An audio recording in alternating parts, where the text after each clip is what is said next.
Universo U Radio, el magazine informativo de la Universidad de Cartagena. Hoy es lunes 29 de mayo del año 2023 y ya estamos aquí en la mesa de trabajo con la más completa información de nuestra alma mater.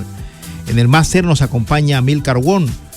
Universo U Radio se transmite de lunes a viernes de 2 a 2 y 30 de la tarde por los 99.5 FM de UDC Radio. Hoy nos acompaña en el máster Amílcar Wong y estamos listos para entregar la más completa información de nuestra alma mater. Por los 99.5 FM de UDC Radio escuchas Universo U.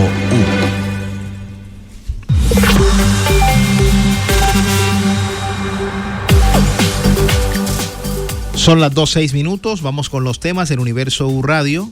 Nuestra jefe de prensa, Graciela Venecia, habló con Marta Salazar, quien es la directora de la Unidad de Víctimas Seccional Bolívar. La Unidad de Víctimas Seccional Bolívar está adelantando un convenio muy importante con la Universidad de Cartagena y con el sector educativo de diferentes instituciones de educación superior en la región Caribe para la población víctima del conflicto. Son, digamos, capacitaciones, está buscando la vinculación de personas víctimas del conflicto a que ingresen a las diferentes universidades a través de convenios que está suscribiendo la Unidad de Víctimas Seccional Bolívar con diferentes universidades, en este caso del departamento de Bolívar. Vamos a escuchar esta entrevista de Graciela Venecia con Marta Salazar, directora de la Unidad de Víctimas Seccional Bolívar, hablando de este tema. Desde la Unidad para las Víctimas venimos desarrollando una serie de convenios con entidades de distintos sectores, entre esas es la educación, el sector educativo, dirigido a propiciar, favorecer e impulsar la oferta institucional y la oferta para el acceso a los derechos económicos, sociales, culturales y ambientales de la población víctima.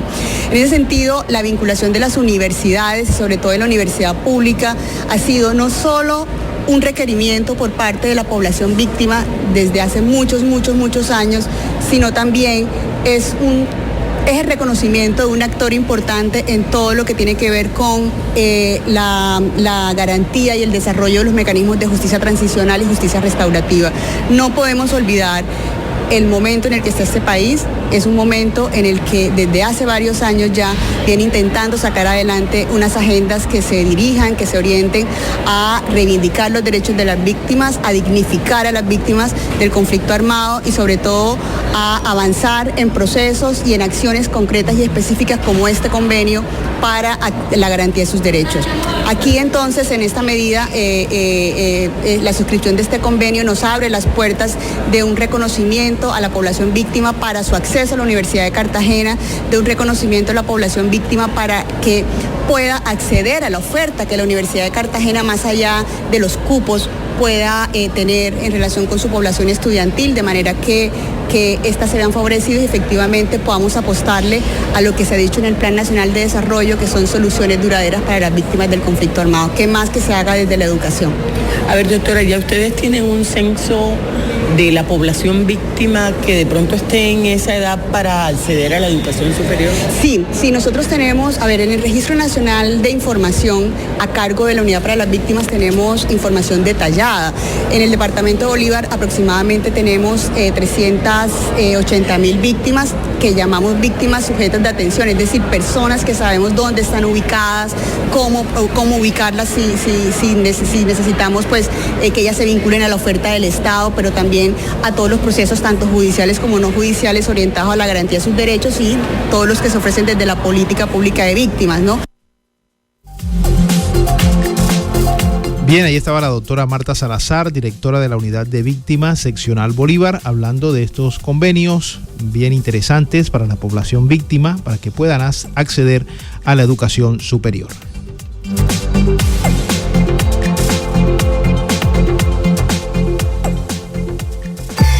Universo U.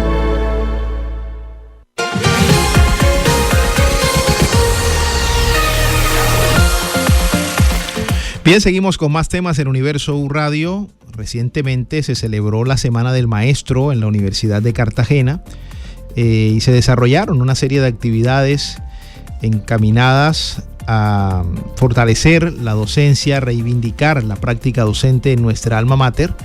Una de esas actividades, uno de esos eventos académicos fue la conferencia Inteligencia Artificial. La inteligencia artificial en la educación superior, retos y bondades. Un evento que contó con invitados especiales, ponentes, entre ellos doctor Oscar Boude de la Universidad de La Sabana, el doctor Juan Carlos Vergara, vicerrector de aseguramiento de la calidad de la Universidad de Cartagena, también hizo presencia, y la doctora Edna Gómez, quien estuvo al frente de esta organización, de estas actividades, de estos eventos académicos, nos habló un poco sobre la importancia de desarrollar estos eventos que retroalimentan a nuestros maestros. Escuchémoslo.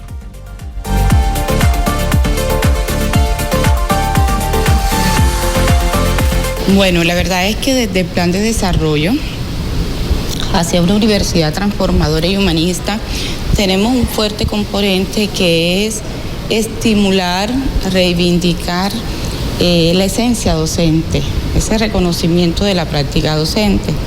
En el marco de esa estrategia que estamos trabajando, incluimos lo de poder exaltar y reconocer el Día del Maestro, o más bien la Semana del Docente UDC, en donde junto con la Vicerrectoría Administrativa, Vicerrectoría de Bienestar, todo el equipo de comunicación, liderado por nuestro señor rector, el doctor William Malcún, la sección de desarrollo profesoral, hemos desarrollado una serie de estrategias en el marco de esta semana.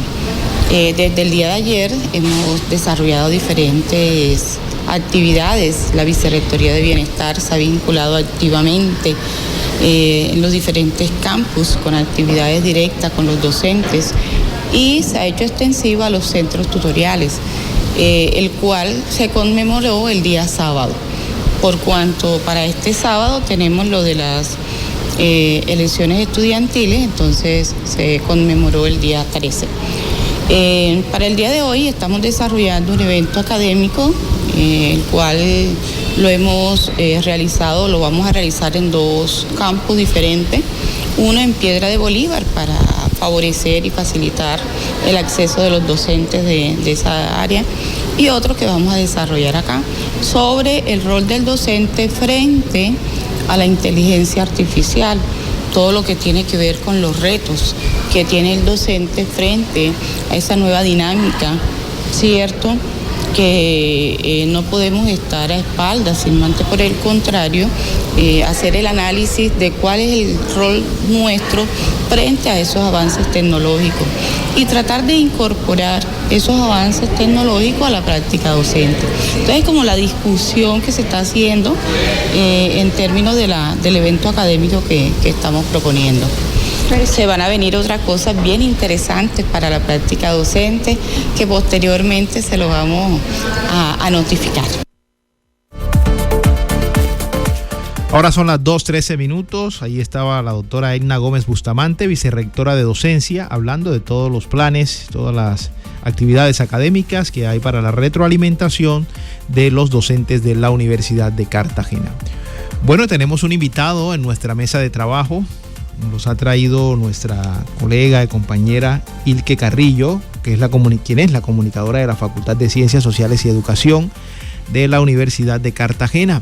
Nuestro invitado de hoy es el doctor Julio Amezquita, es el director del Instituto de Políticas Públicas Regionales de Gobierno, IPREC.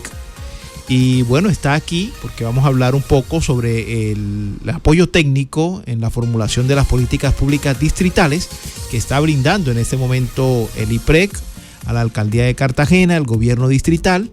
Y bueno, todo esto encaminado en que haya una excelente formulación, se agoten pues todos los recursos que se tienen que invertir con personas de gran conocimiento en el IPREC, en prestar esta gran asesoría.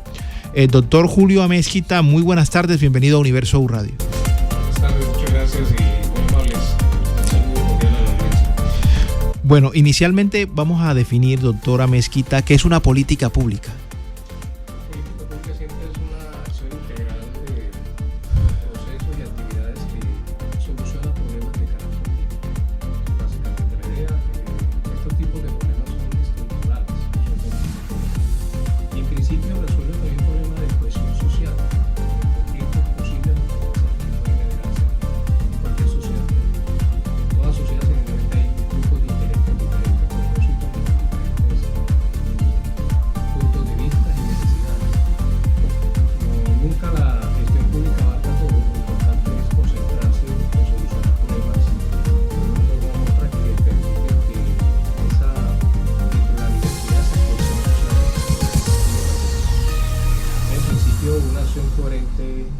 integral, concurrencia del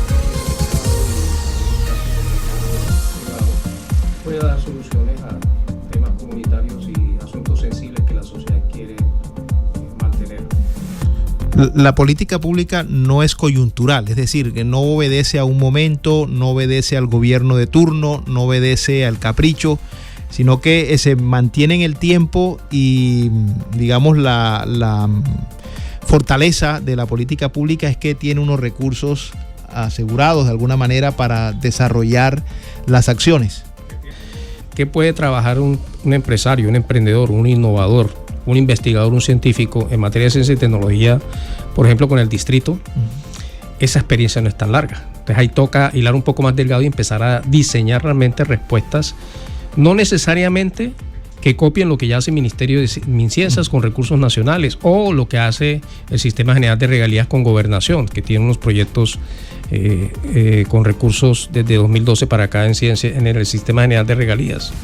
En ese sentido toca entonces mirar a ver si con los recursos pocos o muchos y las problemáticas entendidas desde el sistema distrital, ¿qué puedo yo hacer a nivel de gestión local para complementar o hacer concurrente eso? Y no repetir más de lo mismo necesariamente. Hay 5 políticas que estamos trabajando. Participación. En participación me parece que todavía estamos muy lejos de llegar al tema de redistribución, es decir, un poco lo que se logra en participación generalmente son avances en reconocimiento de poblaciones y grupos de interés. Ha habido avances, digamos, en algún nivel en representación, pero cuando hablamos de redistribución, que sería la tercera etapa, ahí quedamos cortos. Muchas veces el reconocimiento y representación no va armonizado con la posibilidad de tomar decisiones sobre presupuesto, por ejemplo, en el caso de la Junta de Acción Local y demás. Política en ciencia y tecnología, ya dijimos que tiene, digamos, un avance a nivel nacional y que eventualmente lo poco que a veces saben los concejales o los alcaldes a nivel de municipios es cómo hago yo gestión de conocimiento a partir de conocimiento científico y tecnológico para dar soluciones a mi localidad. En el tema de salud mental, por ejemplo, vuelvo e insisto, hay un paraguas general que toca aterrizar, toca hacer algunas cosas muy puntuales, pero además toca darle carne a esa política en el sentido de que nosotros generar la distribución de capacidades institucionales que se tienen a nivel de oferta, por ejemplo, para atender personas con problemas de salud mental, casi todas privadas.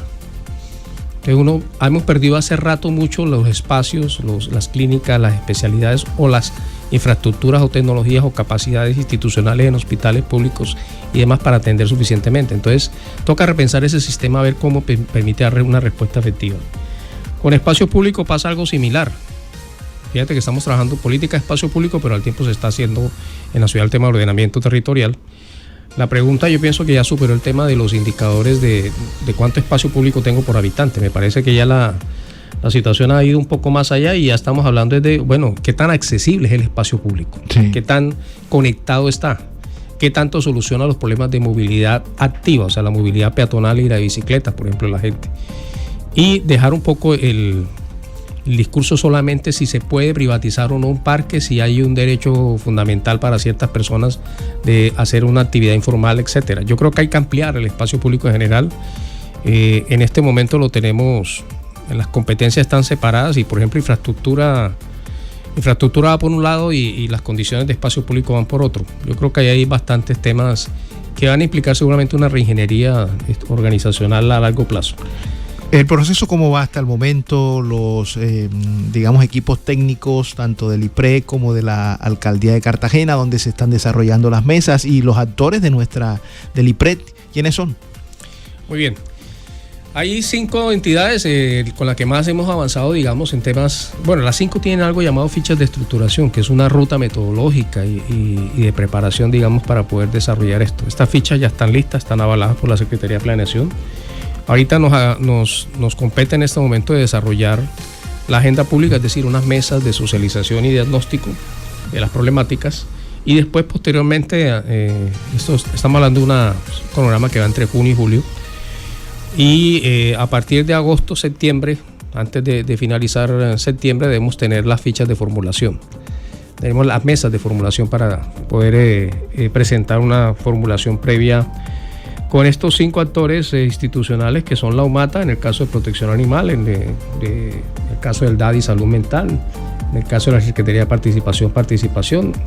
En el caso de ciencia y tecnología hay la Oficina de Apoyo de Informática, Oficina Asesora de Informática, y en el caso de, ya dije, salud mental, espacio público, con la Gerencia de Espacio Público. Entonces, con ellos 5 ya está la ficha. Ahora nos corresponde hacer las mesas. Estamos alistando la logística, los espacios y demás para poder hacer un esfuerzo conjunto de converger en ciertos espacios, tanto del distrito como de la universidad, y poder convocar a las comunidades y a los grupos de interés a que participen de acuerdo a la temática establecida.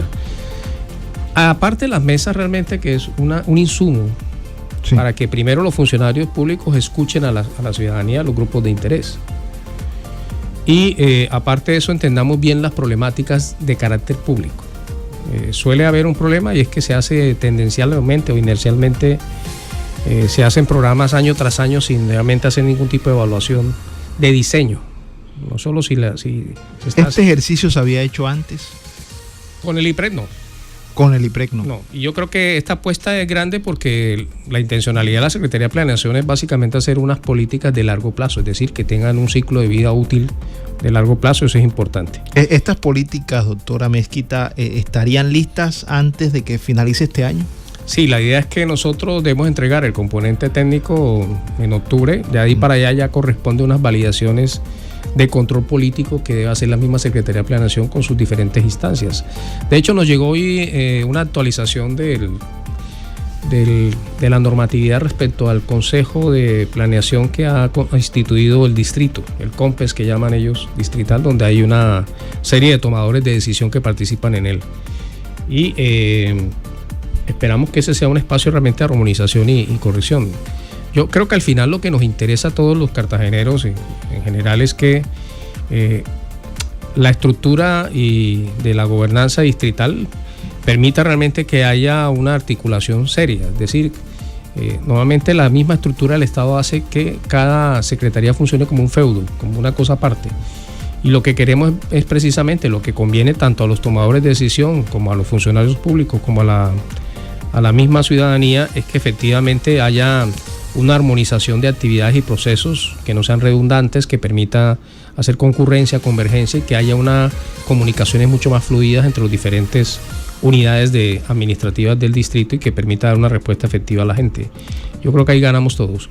En el tema de salud mental, que me parece que es importantísimo, usted decía que hay que trabajar bastante en el sentido de que todo el tema de salud mental en este momento, es decir, en Cartagena no hay un hospital como en otra época. Teníamos el Hospital San Pablo, usted sí recuerda, que era administrado por el Estado. Uh-huh. En este momento no hay un hospital, digamos, o una clínica que pueda manejar el Estado o el distrito para el tema de salud mental. Allí, ¿cómo se articularía esa política pública con el sector privado? Bueno, de varias formas, pero francamente el primer asunto es que hay grupos poblacionales afectados en un momento determinado, por familias afectadas por esta situación. Digamos, en las condiciones de familias con un nivel de ingreso alto es posible de pronto encontrar soluciones a nivel privado. El asunto público se pone complicado cuando estás hablando de los estratos económicos más bajos y personas que no tienen acceso. En Cartagena obviamente es grave para todos, porque efectivamente no existe una oferta institucional pública suficiente.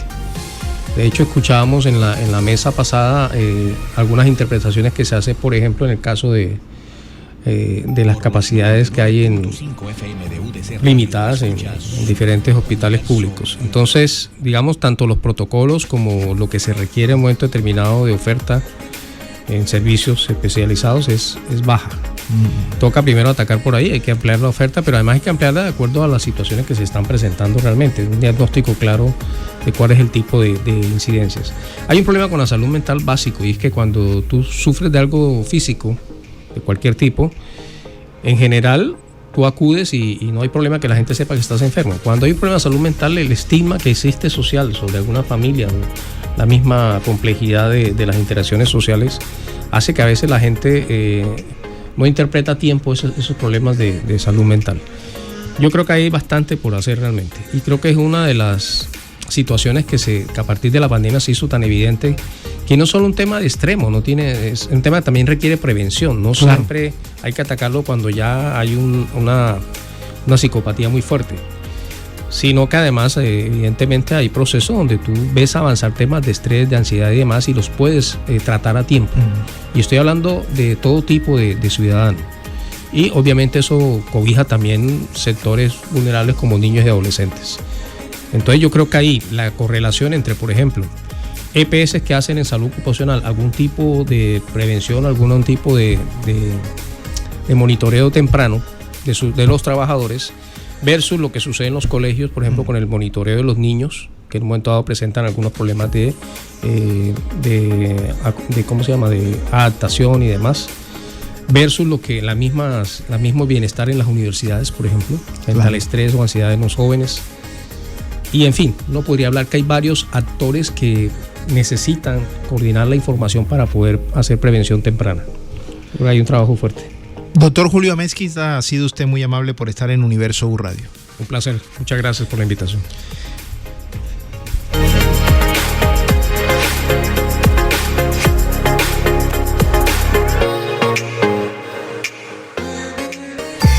Universo U.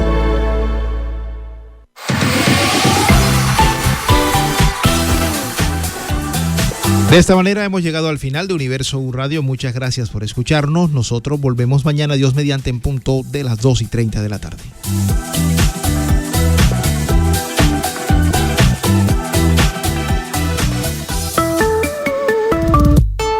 En la universidad confluye el conocimiento. El sistema informativo Universo U lo acerca a ti.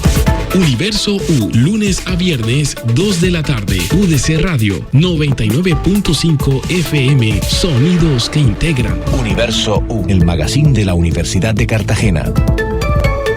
Universo U.